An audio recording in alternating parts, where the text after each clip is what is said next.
Welcome everyone to this video.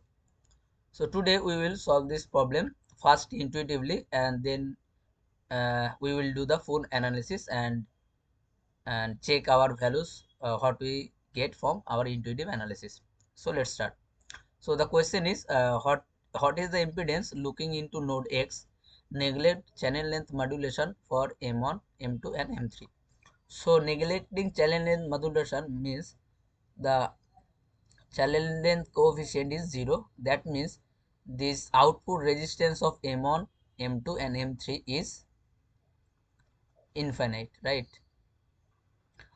And the looking into impedance at X, it means that we know we apply a test voltage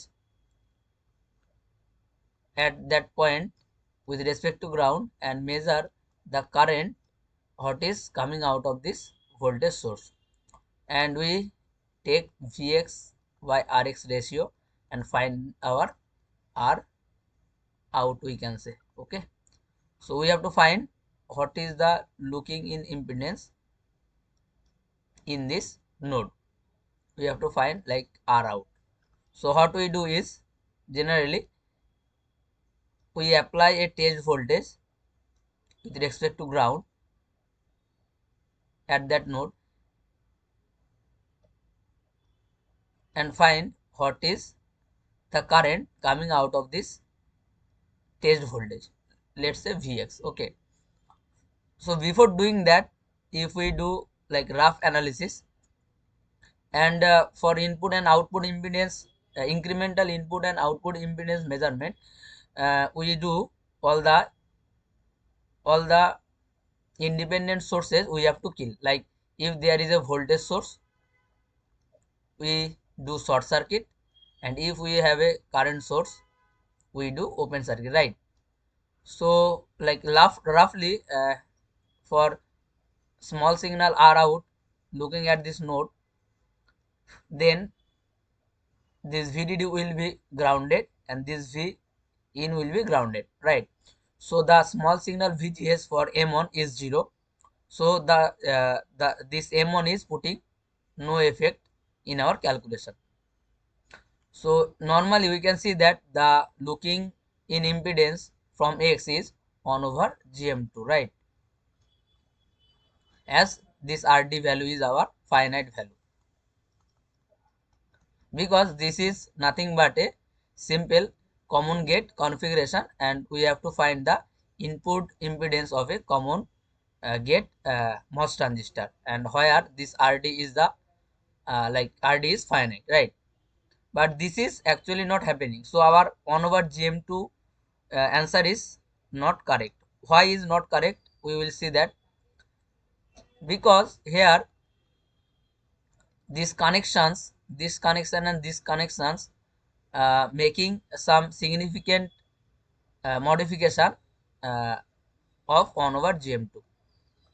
Actually this is one of the, like we will find at last that what will the application of this circuit. Okay, so now let's find this, applying a test voltage and find the hot current is coming out of this test voltage. So for small signal, the VDD is ground, so this is our ground VDD and this is R. The current, dependent current source for M3 is like GM3 into VGS. For M3 the source is grounded, so this is ground, and this point and this point is same, and we are putting Vx here, right? So the small signal VGS is nothing but Vx itself. So the current source for M3 is, so the dependent current source is GM3 and Vx, right? And let this point is Vp. The voltage at this point is Vp. So this is the point and the voltage is Vp. So for this and for this section we have we have drawn the small signal model, and for this section the RD is AC ground, on terminal is AC ground, and for M2 there will be another dependent current source, and the current source value will be GM2 do small signal VGS, right? So let's make this is our and this is VGS3, okay?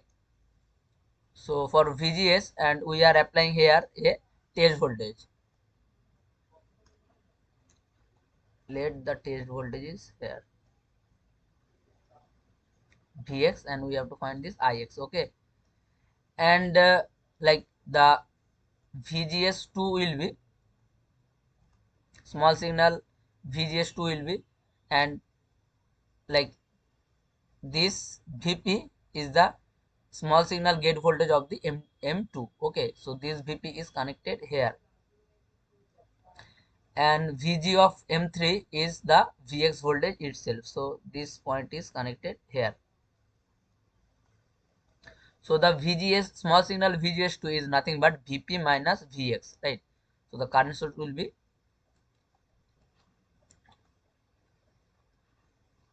GM2 Vp minus Vx. So we are almost done. Now we have to write some KCLs and to find Vx over Ix ratio. So for this section, Vp is nothing but the voltage drop across R, and if this is plus and this is minus, the Vp is like a single current is flowing through this like opposite direction, right? If we consider the Vp is positive, so the Vp value will be R times the negative of this GM3 Vx, right? This is the Vp, so there will be a negative sign. Let's say this is our equation number 1, and for this section a constant current source is flowing through this path, okay? And this is like this current is exactly opposite of this Ix, so here RD is putting no effect, so our Ix equals minus of GM2 times Vp minus Vx, right? This is our equation number 2. Now putting this Vp value here, and we will get Ix equals minus GM2 times Vp is minus R times GM3 Vx, right? And minus Vx. So Ix equals, and this minus are cancelled out, and we can take common Vx. So Vx GM2 times R GM3 plus 1. So our Vx over Ix, this is our R out, the looking in impedance into node X, is nothing but 1 over GM2 times GM3 R plus 1. So this is our final answer, and this is the correct answer as well. So let's see our question again. So option D is our correct answer, right? So now find some insight from this circuit.